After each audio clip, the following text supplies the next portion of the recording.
Hey now, we are getting over, and I am the Silver King, Adam Silverstein, here to lead you through these hard times. Data with episode 330 of your favorite professional wrestling podcast. That's right, Getting Over is back, and it is Thursday, so you know exactly what that means. We are here to break down everything that happened over the last week in the worlds of AEW and NXT, but not only that, this week, first time ever, the Silver King is going deep on Ring of Honor. They had a Death Before Dishonor pay-per-view over the weekend, and it was actually the first one that I ever got to watch from start to finish. Now, we will do an analysis of that show. We're not going to go through every single match, but we are going to cover the vast majority of them because so much of it does relate to things currently happening in AEW. So, suffice to say, as I did this past Tuesday for our last WWE episode,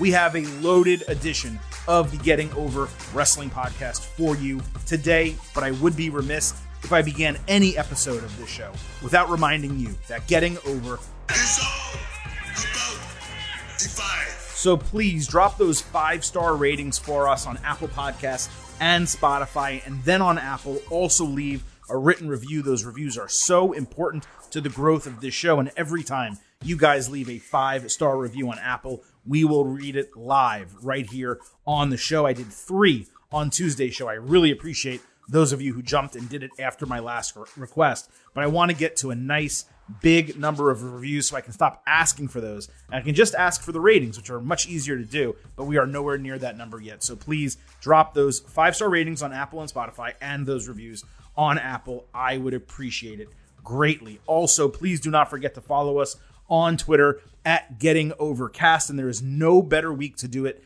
than this week because we will have a live Twitter Spaces show for you on Saturday, immediately before WWE SummerSlam. We call it a WWE SummerSlam pre-show. It will begin at 6:30 p.m. Eastern on Saturday. It'll go anywhere from 30 to 45 minutes, and we will not only preview the entire SummerSlam card, which did get dinged a major match this week, but we will also open up the lines for your guys' questions and comments. You get to interact with us, and it's a really fun way for all of us to talk and chat with each other ahead of major pay-per-views, premium live events, whatever you have to call them. Also, we tweet live during all the major shows, and we offer pre- and post-show polls ahead of those events. That way you guys can interact with us, and your votes, your expectations, your final grades can be part of our instant analysis episode. So yes, I did mention we had a big WWE episode on Tuesday. It actually right now is on pace to be our most listened to regular WWE show. In other words, not an instant analysis, not a news instant reaction, just a straight up normal Tuesday show. It is on pace to be our most listened to episode ever. And that's largely because the main topic of the show is Triple H, Paul Levesque stepping in as head of creative for WWE, something the Silver King has been begging and praying would happen for 6 or 7 years at this point. I used to say all the time, give Trips the book. My former co-host Brian Campbell used to say all the time, give Trips the book. Guess what? Trips has the book. So obviously I was excited. Not only did we discuss all angles of Triple H leading creative, I also answered 16 different questions from you, the listeners, pertaining to that topic. So I think as in-depth of a conversation as could potentially be had on this major WWE move was had on Tuesday's show. Why do I mention that now? I want to make sure for anyone who doesn't normally listen to that show, you go back and listen to that episode, which also contains our WWE SummerSlam Ultimate Preview. So an absolutely loaded show on Tuesday. And as I already mentioned, we're talking Ring of Honor, AEW, and NXT. That means we have an absolutely loaded show for you right now. And I'm not going to waste any more time getting into it. We are going to begin today's show largely with AEW and Ring of Honor. We're just going to kind of do those back to back, and then we will get into NXT. As always, all of our episodes here at Getting Over have timestamps in the descriptions. So if you don't want to hear about the Ring of Honor show, if you maybe haven't seen it yet, or if you just want to jump to NXT, all you need to do is hit the description, find the timestamp, and jump to it in the episode. But as I always say, I really hope if you're already listening to this show that your plan is to listen to the entire thing, because even if you don't watch NXT or even if you don't watch AEW or Ring of Honor, it's really good to know what else is happening in the wrestling world. We are going to start with the Ring of Honor Death Before Dishonor analysis. As I said, I am not breaking down every match on the card, just the ones that I found the most important and also those that pertain to things that happened in AEW. That's really how I chose it here. We need to start with what the main event of the show was. The Ring of Honor Tag Team Championships, FTR against the Briscoes, best 2 of 3 falls match. Now, this had a 60-minute time limit. Dax Harwood took a slingshot into the corner post and ate a doomsday device as Cash Wheeler was held out of the ring with the Briscoes getting the first fall. It was a bit sudden, but I also kind of felt it was appropriate given the stipulation, as it immediately raised the stakes for the remainder of the match. You didn't have to worry about when the first fall would happen. They later hit a redneck boogie. I almost called it a redneck boogie, a razor's edge into a neck breaker. A great move for a 2.5 on Dax. Cash got the hot tag to a nice pop and hit Mark with a gory special for a false finish. Jay hit Cash in the face with a ring bell for a 2.5. Then he ate a Spicoli driver and elbow drop with Dax breaking the fall. Dax put Mark into the steps with a flapjack, then got a blind tag to beat Jay with Big Rig for the second fall. This was more telegraphed than the first, but I thought it was appropriately so. Mark hit a blockbuster off the apron. FTR avoided a doomsday device with Dax KOing the referee while brawling with Jay. He hit the Jay driver for no count. FTR escaped a doomsday device and hit Big Rig again. Jay flew out of the corner, but the referee was very late for a 2 count. He also bit a blood cap, I think, so the referee started bleeding from the mouth. Now, commentary sold this as the first ever Big Rig kickout, and that is technically true, but it only happened because of a very long delay in the count from the referee. The Briscoes hit the doomsday device with Cash breaking the fall. Dax and Jay boxed each other. FTR grabbed hands to avoid tapping on dual submissions. Cash caught Mark on the top rope for a back body drop through a table outside. Mark's head basically hit the edge of the table, but he was totally okay, which was lucky. Jay then caught Dax with the Jay Driller inside for another near fall. And finally, Dax took Jay off the middle rope with an avalanche pile driver, only covering with his legs on Jay's arms for the 1-2-3 to win the best 2 of 3 falls match. After the bell, FTR called the Briscoes into the ring for an ovation and handshakes. Dax said, "Motherfucker, I love pro wrestling." He cursed a little bit more before saying, "Top guys out." Claudio Castagnoli, Wheeler Yuta, and William Regal then came out after the bell, which kind of insinuated a challenge. And we'll talk a little bit more about that in a moment. Before I break down the match, I wanted to make sure I watched their first fight this year, the Briscoes and FTR, because a lot of people were saying, hey, it's the match of the year, or at least the tag team match of the year. I wanted to see that before this show. That way I could compare and contrast the 2 matches, obviously. And plus, if it's a great match, I want to see it, regardless of whether there's a rematch. So I did watch it. I gave it 4.5 stars and an A, their first match. It was very good. I felt overrated by other critics who gave it 5 stars. It just wasn't at that level for me. I say that as a frame of reference, as I noted. This match was exceptional. Old school, hard-hitting tag team wrestling, 3 really strong falls, and a great storyline that weaved throughout the entire match that included references to not only their prior match, but prior matches that they've had with different opponents. It's really all you could want from a wrestling match or main event or a tag team match. But here's what we did not get. A crescendo leading to a climax finish or a tag team finish to a tag team match. It ended with an extended single sequence. I also felt like the crowd didn't really do the match justice, with the Supercard of Honor fans much more boisterous as far as I was concerned. So this was extremely well wrestled. It was a paradigm of what tag team wrestling should be, and that makes it an A+ match for me. However, I don't agree with Brody King, who jumped on Twitter and called it the best match I've ever watched. Didn't even come close to that for me. And I don't agree with many others who went apeshit for it and thought it was some revolutionary match. So I'm at 4.75 stars, which is still an exceptional rating. I mean, I'm not downplaying it. I'm just telling you I was not at 5 stars or better for it. Is it on any of my best ever lists? No, it's not really close to that. Is it in the match of the year conversation?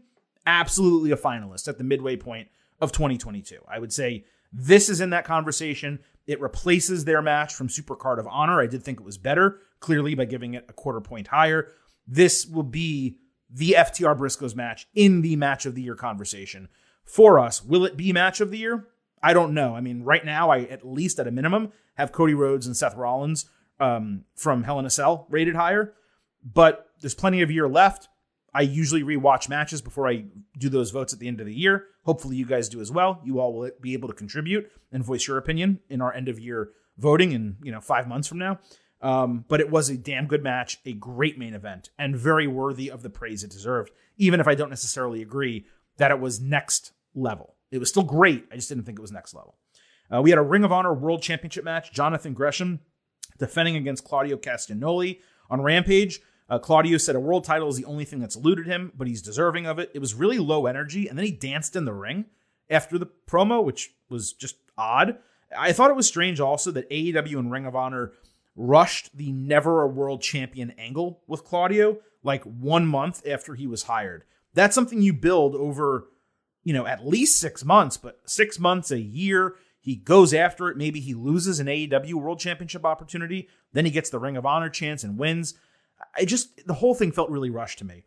So this match opened the show, Gresham and Claudio. William Regal joined Claudio. Gresham entered without his headgear or any emotion. It was technical, the match, as expected, but also really slow and low energy. Gresham hit a German suplex bridge for a near fall. Claudio hit a pop-up European uppercut, discus lariat, and hammer elbows, plus a Ricola bomb to win in 11 minutes and 30 seconds. Confetti immediately went off, and then Claudio got some chance walking backstage. So starting with the good, obviously it's awesome that Claudio Cesaro won a top title for a promotion. I can't stress that enough. But honestly, that's my only positive. I fully expected this to be a banger. And the match was 3 stars B- at best. Massively disappointing. Gresham looked like he wanted to be anywhere else in the world but in the ring. And the finish was both sudden and kind of uneventful. And then there's the hot shotting of the title onto Claudio when, again, not having won a world championship was the one interesting storyline that Claudio had joining AEW. Now, winning the AEW world title is the equivalent of winning the WWE or Universal title. Winning the Ring of Honor championship, it's the equivalent of winning the NXT 2.0 title or the Intercontinental championship. Meaningful, not as meaningful as it used to be. So I'm not going to be jumping on the AEW is treating Claudio better train. That's not going to come from me. It's just kind of something nice that happened for the guy. And I think that is deserving of praise, but not too much praise. Even bigger of an issue was there was no follow-up on Dynamite. Claudio just won this title. You're still promoting Ring of Honor on Dynamite and AEW television. Why the hell was Claudio not out there? Why the hell was Wheeler Yuta not on Dynamite Wednesday? And why weren't both of them on there with FTR coming out of that match? I don't understand why you wouldn't promote how great the FTR match was. People, you need to go out of your way to see this. Show Claudio and Wheeler Yuta walking out afterward.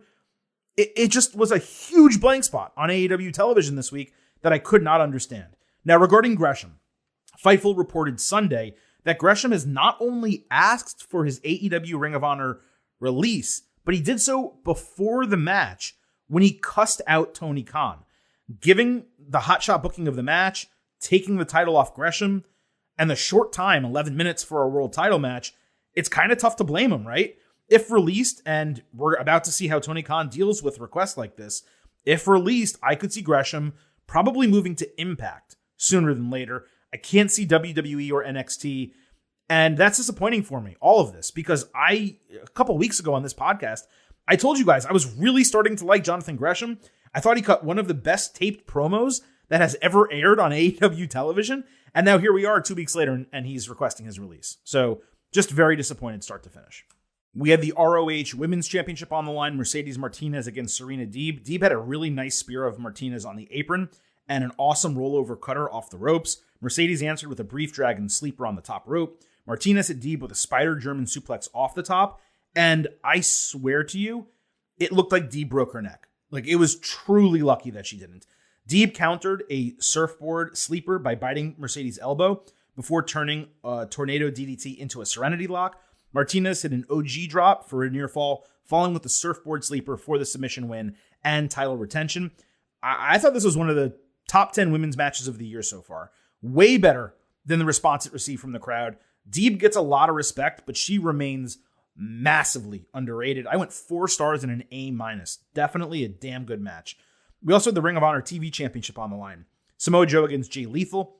On Rampage, Lethal fought Christopher Daniels. Lethal countered Angel's Wings into a back body drop and hit Lethal Injection for the win. They attacked after the bell, but Joe didn't come out to make a save. CD just got his ass kicked. The pay-per-view was Saturday, so using Rampage as a go-home show, totally fine in theory, but it also negated interest in Rampage itself from your primary audience, which is AEW fans, people like me. If they want to make Rampage a primary ROH show, maybe that's better off overall. I don't know what the plan is, but it was just weird the way they did this on Friday. So as far as the match, Satnam Singh got ejected from ringside. Very slow and plodding match. Lethal escaped the muscle buster and hit Lethal Injection for a really good false finish. Joe caught him with a toss Uranagi, but his distraction to avoid a muscle buster led to a belt shot to the head for another false finish. Joe countered Lethal Injection with a Coquina Clutch, but Lethal did a stunner escape before Joe reversed a pinning combination into the Coquina Clutch to retain via submission. The first 2/3 of this match put me to absolute sleep. The finish was quite strong and entertaining. Obviously, the right booking to have Samoa Joe retain. I went 3.5 stars and a B. On rewatch, I have a feeling I might actually be a little bit lower at 3.25 stars. Either way, a B match. And lastly here from Death Before Dishonor, the Pure Championship was on the line. Wheeler Yuta against Daniel Garcia. The notable rule was a maximum of 3 rope breaks for pins and submissions per person, and there was a counter on screen to make sure that they didn't go over those. Garcia bit Yuta's ear with no action from the referee. They did a slap fight that ended with Garcia down for a 9.5 count. They countered a sharpshooter, bulldog choke, and regal stretch for a "This is Wrestling" chant. Yuta put Garcia in Walls of Jericho for the only rope break at 14 minutes and 30 seconds. And then Yuta finally trapped Garcia with a pinning combination for the win in 16 minutes. Garcia refused to shake Yuta's hand after the bell. This was a really good, pure wrestling match. Like, pun not intended, but also kind of intended. And the story of using their mentors' signature moves against one another was really smart given their positions in their respective factions. The retention was the right call. I went 4 stars and an A- for this as well. Just a very fun and good wrestling match. So that's Ring of Honor, Death Before Dishonor. I did enjoy the show. Overall grade, I did kind of skip through a couple matches. I would call it a B+ show. The wrestling would probably average out to a grade higher than that, maybe like an A-, but I just didn't feel any connection to the show. I wasn't excited, notably watching it with the exception of the main event. And again, that's one of those things where WWE pay-per-views, they may have a weak build and maybe the match quality overall isn't as good, but in many cases, you're anticipating the matches and the finishes and what's going to happen next. And on this show, watching this show, I didn't really feel that way. So a B+ overall, but that's a damn good grade. I mean, it was a very entertaining show, and probably more important than anything else, which cannot be said for Ring of Honor and Impact shows that I've watched in the past, I was pleased that I spent the time watching it. And again, that's not something that I normally say about those pay-per-views or special events. So with Death Before Dishonor out of the way, let's move over to the week that was in AEW. Regarding Dynamite on Wednesday, I thought it was one of maybe the best in-ring episodes of Dynamite ever. There were plenty of problems I had with booking decisions, as per usual, creative stuff, but there was no doubt that the wrestling was exceptional for most of the show. And the high-quality wrestling allowed me as a viewer in the moment to overlook some of those issues. Well, I say overlook. I have a podcast where I kind of need to break them all down for you. But while watching the show, I found it more enjoyable because the wrestling was so good. So let's not waste any time. Let's get right into it. The show began with an AEW Interim World Championship match. Jon Moxley against Roosh. Roosh attacked before the bell. Mox bladed less than 60 seconds into the match, and it came without a hardcore spot to necessitate it. It's just blood for blood at this point, and it's really ridiculous. Also, Roosh licked it, licked an open wound. So there you go. There was some good strong style strikes both ways. Jose threw his tablet into the ring so Andrade El Idolo could run in and push Mox off the top rope. The Lucha Bros chased him off. Roosh hit a straightjacket piledriver for a near fall. Mox hit Death Rider, but Roosh kicked out for some reason. Then Mox won with a Bulldog choke. It was a good match, even if it didn't have particularly notable moments. I went 3.75 stars B+. I know a large part of AEW's booking is just giving people matches they want to see, but Roosh getting a title opportunity was completely nonsensical. The guy's had 2 matches in AEW, 1 match that wasn't a battle royal, and he got a face Mox for the title. This should have been an eliminator match, especially if Mox was going to win. Why would the title be on the line here? That didn't make any sense. regarding the Andrade interference. Maybe if CM Punk isn't ready for All Out, which I have to assume he's not going to be, maybe the move is for them to do Mox against Andrade. But then again, you look at Andrade and you're like, why does he deserve a match? He's not even in the top 5 in the rankings right now. So I'm not sure exactly why they're doing this. But obviously, if we do wind up with a Mox Andrade match, that's going to be a banger in the ring. So at least that'll be good. Immediately after the bell for this match, half of the Jericho Appreciation Society entered with Angelo Parker mocking Roman Reigns' catchphrase, saying, "Appreciate us," instead of "acknowledge me." Anna Jay got to cut a 15-second promo. Chris Jericho, with a bruised and broken nose legitimately, said JAS is on a roll, and he wants his rematch after 2.5 years at Quake by the Lake. Mox said he hates Jericho and his sports entertainment bullshit, but he is a GOAT in his own way. Mox said he'll fight him if he gets the Lionheart version, the last graduate of the Heart Dungeon. Now, I know the JAS gimmick is making fun of WWE, the whole thing, but the references are more and more forced by the week, and they're more and more eye-rolling by the week. I did love Mox trying to bring back Lionheart, but doesn't it kind of say something about Jericho's current gimmick and where he is right now? That in order for him to be believable as a legitimate competitor in matches, that he needs to bring back different personas. First Painmaker, now Lionheart. You shouldn't have to do that to feel like a legitimate challenger. The JAS gimmick, the Wizard character, all this shit, it really just isn't working for me at all. Jericho was elevated to number 5 on the rankings last week, so unlike Roosh, at least he's deserving of a chance at the title in kayfabe. And obviously, AEW wants a big main event for that Quake by the Lake show. It's a much better look that this is happening on Dynamite instead of All Out, so I do appreciate AEW going in that direction. The biggest issue here, though, that I had was the blatant lie that Jericho is the last graduate of the Heart Dungeon. First of all, there's Natalya, but beyond her, TJ Wilson, Tyson Kidd, was the last male graduate of the Heart Dungeon. It's just not Chris Jericho. It's literally documented. There's no getting around that. So I don't know why they would throw that in there when it's literally just bullshit. Easily verifiable bullshit. Anyway, let's keep going. The main event of the show was Bryan Danielson against Daniel Garcia. Garcia said backstage that he was sharp while Bryan has been away from the ring, which gave Garcia an advantage. Danielson came right down to the ring, stormed down, started hot at the bell. He completely missed a tope suicida, basically landing on his face outside. Danielson hit a running dropkick on Garcia into the barricade. Then he hit a missile dropkick and appeared to hit his head on the canvas when he fell. He sold that as being knocked out cold. Then he sold a concussion while running the ropes before Garcia DDT'd him into exposed concrete outside. Bryan then bladed. Bryan hit an avalanche back suplex and kicks before selling the concussion a second time. He countered Garcia into cattle mutilation momentarily and hit a tiger suplex. Garcia reversed the hammer elbows. Bryan hit a collarbone suplex for a near fall. Garcia countered the psycho knee, but Bryan came back to hit it. Garcia avoided a label lock in the ropes, so Bryan hit the knee off the apron. Trying to get back inside, Bryan's foot was grabbed by someone under the ring. Garcia hit a pile driver and then put him in a sharpshooter with Bryan passing out and losing via referee stoppage, knockout, whatever you want to call it. The interference ended up being Jake Hager, and then Hager and Jericho came down to celebrate after the bell. This was an exceptional wrestling match. I kind of want to get that out of the way. 4.5 stars, A for the wrestling. Probably one of my favorite AEW TV matches to date. I love that Bryan put Garcia over.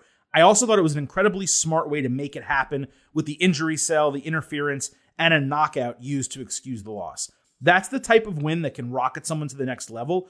So hopefully AEW takes advantage of that momentum, though you do wonder about it considering he just lost to Wheeler Yuta at Death Before Dishonor, and now he's beating Danielson. But despite all of that praise, I'm not going to apologize for thinking the concussion stuff was distasteful, given Bryan's injury history. It also made the staff, the training staff, look awful in kayfabe, given they let the match continue.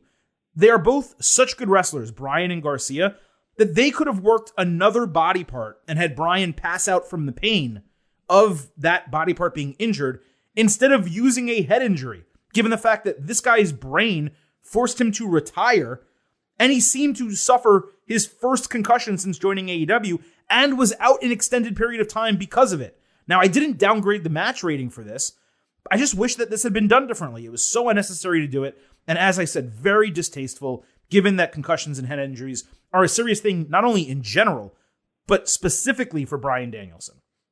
On Rampage, Lee Moriarty fought Dante Martin. Stokely Hathaway came down after a few minutes. Martin did a half-and-half Uranagi for a nice near fall. They countered O'Connor rolls into the corner with Moriarty grabbing the rope for leverage and a tainted win. Moriarty refused Stokes' business card on his way backstage, and Matt Sydal was angry after the bell, challenging Moriarty one-on-one next week. It's a fine low-card feud. The match was entertaining. The only reason I mentioned it now is because Dante Martin also had a match on Dynamite against Sammy Guevara. Martin cut a short promo on Guevara and announced he would have Sky Blue in his corner as if that was something that would matter. She did nothing. Sammy walked away after a few minutes with Martin throwing him off the ramp and hitting a flying cannonball off the stage. Martin flew all over the place. Sammy avoided the nosedive and hit a double springboard cutter. Then he hit the GTH for the win. Sky tried to stop a post-match attack. Anna ran down to beat her ass. Then Ruby Soho, Eddie Kingston, and Ortiz ran down to clear the ring. Entertaining match. 3.25 stars B, I'll say. Obviously, Sammy was the right winner. On Dynamite also, there was an FTW championship match, Ricky Starks against Danhausen. There was a short vignette for Starks that came across pretty cool. Starks sold a neck, but won a squash match with a spear, and then he asked for a real challenger. That led Hook to come out. We kind of prophesized that might happen last week, and I didn't think it would happen in 1 week, like right back to back, but here it was happening back to back. So we had Starks against Hook for the FTW title. Starks was surprised, obviously, by Hook's challenge. Hook hit the ring wearing orange tights like his dad. He flipped out of a hip toss and ate a spear, but Starks, instead of covering after the spear, celebrated. Then Hook countered Rochambeau into Red Rum and got the win. Starks was unable to roll out of it and just tapped out. The crowd popped for the finish, and then Starks fist bumped Hook after the bell. Now, after the commercial break, Starks was cutting a babyface promo saying his time is now. He was ready to overcome all of his recent mistakes. And then Powerhouse Hobbs blindsided him with a clothesline to the skull and a spinebuster. Taz was seemingly unaffected by the initial announcement that Hook, his son, was going to be challenging one of his other group members. It seems to me like Team Taz has been completely dissolved, but they never told us. And obviously he was on commentary for the match, so he was excited that Hook won, and obviously over the moon praising his son afterward. Starks has been one of the hottest guys in AEW recently, and they had a neophyte squash him. Not only that, he looked like a moron not going for a cover after the spear. Now, the neck injury in the first match did set up an excuse for the submission finish, but I saw people crowing about how much they loved this. No, it was really bad booking, even with a babyface turn. Why not have Starks fight someone substantial for 10 minutes in the first match and have that person work on the neck injury? Why not let him and Hook go 10 minutes in the second match, given the first match was a squash? Beating Danhausen doesn't help overcome being squashed by Hook. And losing to Hook the way he did was a total head scratcher, even if you're going to turn him babyface. The Hobbs turn after was really well done in the moment, and they gave a really easy storyline, given they've lost so frequently as a tag team that Hobbs is just sick of his shit. But Hobbs is also the number 4 ranked singles guy right now. And he's about to be beginning a feud with a guy who doesn't have a title and who Starks should really be the one coming out of that feud on top. But Hobbs is the one who's ranked. So I think people are confusing a positive development with good booking. The booking should have been to turn Hobbs after the latest tag team loss and then have Hobbs beat Starks for the FTW title. Strapping up Hook was completely unnecessary at this juncture. The guy is so young, you could have Hook eventually take the title off Hobbs. Why have him do it with Starks? It's just backwards. But again, the positive development out of all of this is Starks turning face, and it's pretty clear he's ready for a more significant program. And that is what we want to see. It just would have been way more sensible to book it the way I suggested, as opposed to the way AEW actually booked it. AEW announced its 7th official championship, a trios title, will be awarded in a tournament that concludes at All Out on September 4th. There were no additional details, as is usually what they do when they announce a title or tournament. The trios title has been something long expected in AEW, and given the roster size, it does make sense to have it. But it's also the second newly introduced title in as many months, and it comes right after the FTW title is now being given more prominence after basically not being featured for a long time. Plus, there's all of the Ring of Honor titles that are now featured semi-frequently on TV. So there's 12 to 14 titles in and around AEW at this point. That's just way, way, way too much. If they get the Ring of Honor titles off TV, this is much more welcome, and it's really not an issue at all. If I had the book, House of Black would be the first champions, but I would bet good money, especially given what we saw on Wednesday, that it's going to be one of the trios in the Undisputed Elite, the Elite, whatever you want to call them. On Rampage, Butcher and Blade fought Hangman Page and John Silver. There was a moment in this match where the lights turned blue accidentally. I wasn't sure what happened there. Hangman flipped out of a German suplex, hit a discus lariat, and then hit the buckshot lariat for the win. The crowd gave polite applause after the finish, but they barely reacted bell to bell, which is not good when Hangman Page, one of your top babyfaces, is in the match. And then backstage on Dynamite, the Young Bucks were interested when they learned about the Trios tournament, which I thought was interesting because they're executive vice presidents of the company. So how do they need Brandon Cutler to inform them that there's a Trios tournament when literally 2 or 3 weeks ago they were talking about how they're EVPs? But whatever. They were interested. They were not interested in Cutler being their partner. Then they ran into Hangman and they wished each other happy birthday before Dark Order interrupted to celebrate with Page. The Bucks then walked away disappointed, dejected. They didn't get a chance to catch up with Hangman more and perhaps even rekindle their relationship. So I criticized Hangman aligning again with Dark Order a couple weeks ago. I'm happy to walk that back a little bit because it was clearly to set up this storyline with the Bucks and or the Elite. Adam Cole is set to return soon. AEW announced during the show that Cole and the rest of the Undisputed Elite would be back next week. Kenny Omega reportedly is on his way back soon. So there's a lot of interesting things that can be booked within this faction and around this faction. I did find this to be really well done. The only negative is I wish that AEW had not announced the return of Cole and the rest of the Undisputed Elite and saved it as a surprise next week. You don't have to announce every single thing that's going to happen on your next show. In the ring, Jungle Boy entered for a promo segment and Luchasaurus was right by his side. Jungle Boy called Christian Cage a pussy to a pop because he used a curse word. He also said bullshit and bitch ass, pointing out that Christian recently got divorced. Then he mimed for his ex-wife to call him. Jungle Boy said the only reason Luchasaurus was alongside Christian was to ensure no one would hurt him before Jungle Boy did. He started talking about digging his dad's own grave, which, really? People do that? Okay. When Christian interrupted on video saying, Luchasaurus turned down a bright future to be a lapdog, Christian said he'd put him in a body bag right beside his dad. This did revive the feud from the dumpster where it had been the last few weeks, but I really rolled my eyes at Jungle Boy trying to force curse words into his promo for some shock value. I wouldn't be surprised if Christian actually wrote Jack's promo because it was clearly scripted. The Luchasaurus explanation was absolutely absurd, but obviously we'll get the Christian Jungle Boy match at All Out. That should be a really good match. Like I said, it did breathe some life into the feud, but many elements of this were just eye-roll inducing. It's the best way I can explain it. Swerve Strickland fought Tony Nese and Mark Sterling on Dynamite.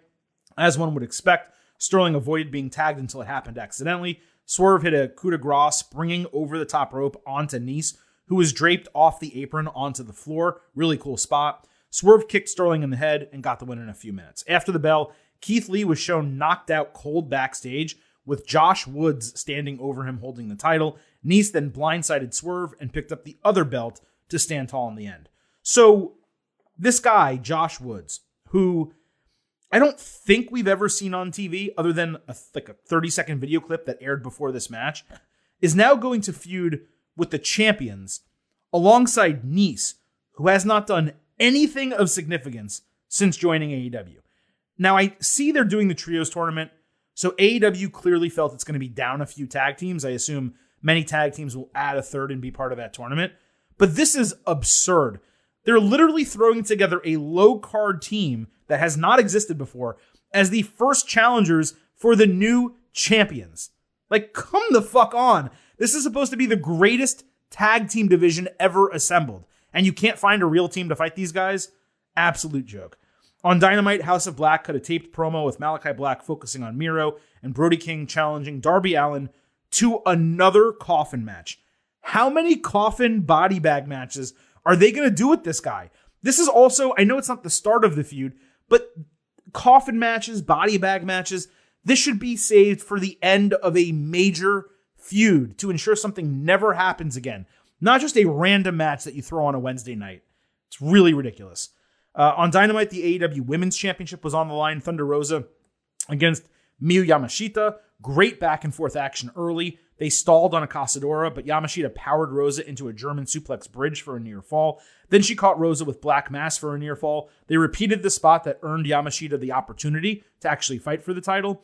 Rosa then caught her with a Thunder Driver to retain.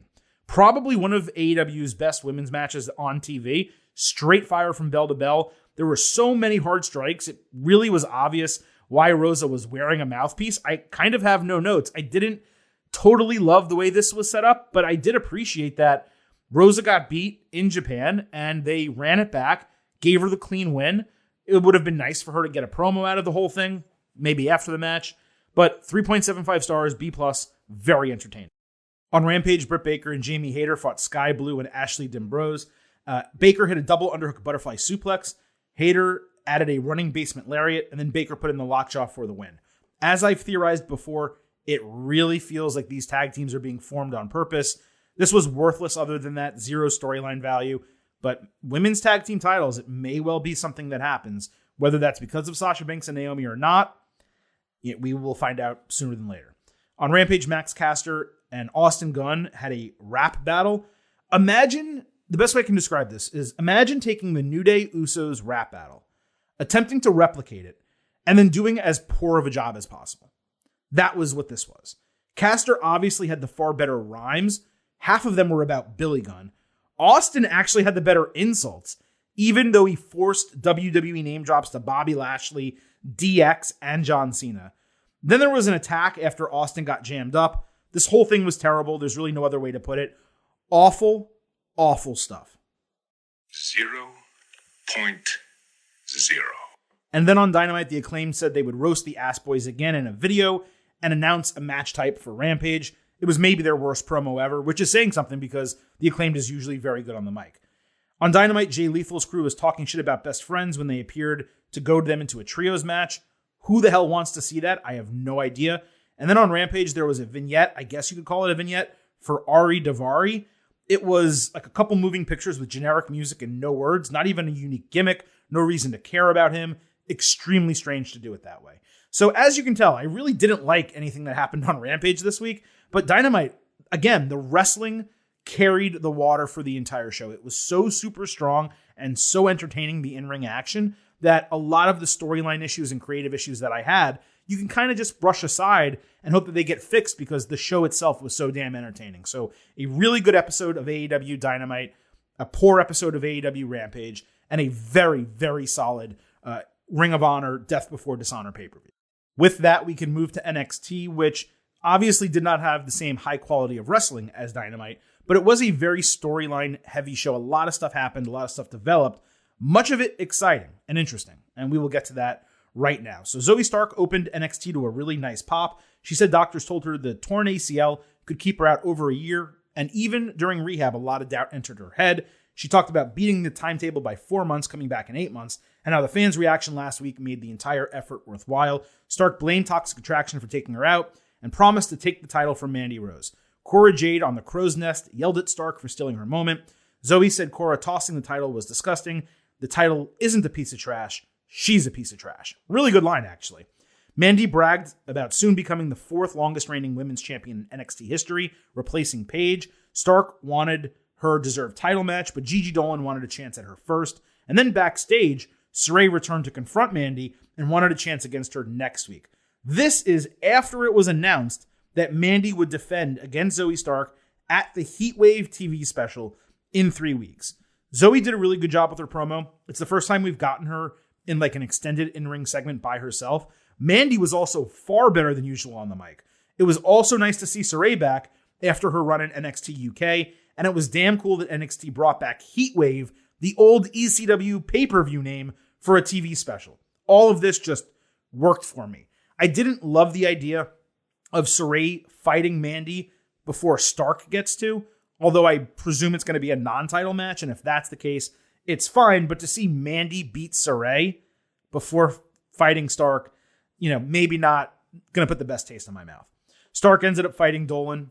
She had a sick flip over, go to sleep for the win, and avoided a post-match attack from Toxic, only to get blindsided by Cora with a kendo stick. Roxanne Perez made the save. Way too short of a match, given Dolan is a very capable wrestler. This should have been 3 times as long as it was. I just don't understand why only 2 matches per NXT episode are allowed decent time and everything else has to be short. It really doesn't make sense. Roxanne was backstage saying she accepts Cora throwing their friendship away, but trashing the title was not acceptable. She said it deserved to be treasured, when out of nowhere, Medusa, well, in WWE, Alundra Blaze, showed up and literally pulled the title out of the trash to say it's not acceptable to treat it the way she did the women's title all those years ago.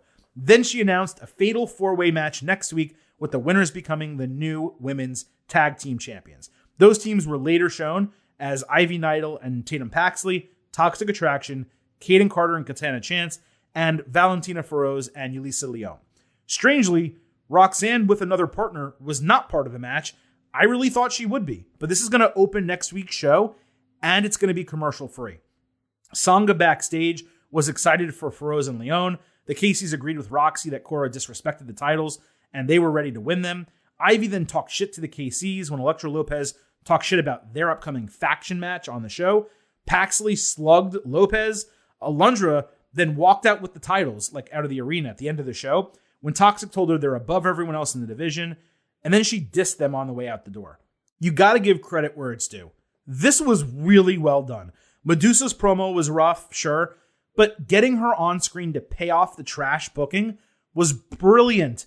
Roxy should have been back in the match with a new partner, like I said, even if she didn't win, because she didn't lose the title herself, and there's nothing to lose by having her even lose a fatal 4-way. She doesn't have to take the pin, but at least they're quickly crowning new champions, which obviously cannot be said for the main roster. Not only that, they're making the match commercial free, which they're telling you it's important. We want you to watch the entire thing. The Caseys need to win this. It has been long enough, and it's honestly absurd that we've gotten to this point with women's tag team titles and they have not been champions. I'd book them to win, and what I would also do is reestablish the old 3-brand women's tag team titles. I'd have them win the titles on Tuesday, and then the following Monday show up on Raw. We are now the WWE Women's Tag Team Champions. We're primarily in NXT, but we are challenging women across all 3 brands, have them fight on Raw, have them fight on SmackDown. You do not need to bring the other titles back if you just reestablish these and then have them beat a team on Raw and a team on SmackDown. Boom, they're a 3-brand champion, and you're off and running. This whole thing was really good. One of the best overall storylines that NXT has done in a while. I still think it was really stupid for them to have Roxanne win the titles and then have them vacated and then win the contract and lose the match immediately because Cora Jade, screwed her over. Like, maybe there was some rebooking because of what happened with Nikita Lyons. Maybe she was supposed to be the one to win the breakout tournament. I didn't love that aspect of it, but in terms of what we got Tuesday, the way they really thought it through and paid it forward, again, you really got to give them credit. I liked it a lot. I like it. I like it a lot. JD McDonough pulled up to the NXT parking lot, but didn't want his usual spot because this week he's a ticketed customer. Except he walked through the employee entrance. Details like that matter. In the crowd, JT told the guy eating popcorn he could choke on it. He told the timekeeper how his hammer could take someone's finger off. He shook Wade Barrett's hand, saying it's degraded over time and easy to injure. Then he squeezed Vic Joseph's collarbone and basically said he could break it. He called out Braun Breaker, who said they will fight at Heatwave. JD headbutted him, but Braun did one back. And then McDonough either legitimately bit his tongue, which I think was possible, or he bit a blood capsule, but I think he actually bit his tongue. There was zero heat to this whatsoever. This JD McDonough character is a total, unabashed failure after 2+ weeks. Like, okay, he knows how to injure people. And it's not like he's Pete Dunne, the joint manipulator, or Zack Sabre Jr., the technical wrestler. The promos have been one note. There's been zero energy or excitement. This guy needed to come to NXT and get built up. Throwing a character that's not ready for primetime into a main title feud against a champion who has struggled against his most recent opponents not being exciting enough is just a horrible decision at every single level. Braun cannot catch a break, no pun intended, with his opponents, and what they're doing so far with JD McDonough it's not just bad, it's boring, and that's even worse. I'm bored, brother. Grayson Waller fought Wes Lee. Waller cut a fourth wall promo insulting fans at home for their looks. He then hit a really cool fireman's carry Liger bomb in the ring for a near fall. Wes went on a run with a nice tope suicida, but Waller shoved him off the top rope. With the referee's back turned, Wes got punched in the back by Trick Williams, who was in the crowd wearing a disguise. Wes barely beat the count, and Waller immediately hit a rolling cutter for the win in 12 minutes. This is a spot where if this was a main roster match, we would have just gotten another countout. But we actually got a real finish here. And it made sense because it was clear last week that the Wes Lee Trick Williams feud was going to continue. Fun match. Both guys got a chance to shine. Gave Wesley an excuse for the loss. I will also say this. Waller's Liger Bomb is better than any of his other signature moves. It should be his finisher. Fireman's Carry Liger Bomb. I don't know anyone else that does it as a finisher. Boom, you're good. Stop looking for it. You got it.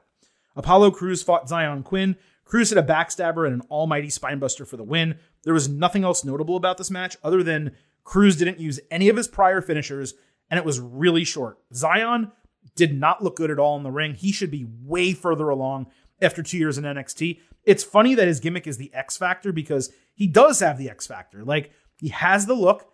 He seems to have the charisma. He's the prototype of what WWE would want in a main roster superstar. The problem is his promo is not very good, and he's not very good in the ring either. So they got to work on him. They got to figure something out.